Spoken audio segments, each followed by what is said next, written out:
Ngayon, tuturuan kayo para mag-adobo ng itlog. Ayan ang ating itlog.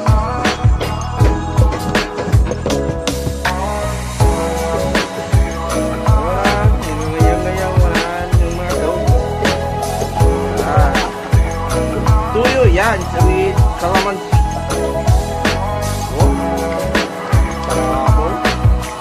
Itlog. Yatin natin yan.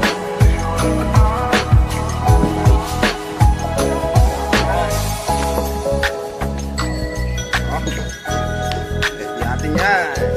Sunod. Yalo to. Metin ulit. Ini yan. Yan. Atin ba para makamura ka lang.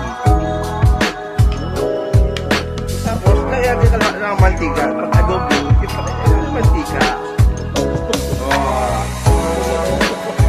Marami ha. Yan. Yan. Ang adobong itlog. Ayun, may ulam tayo.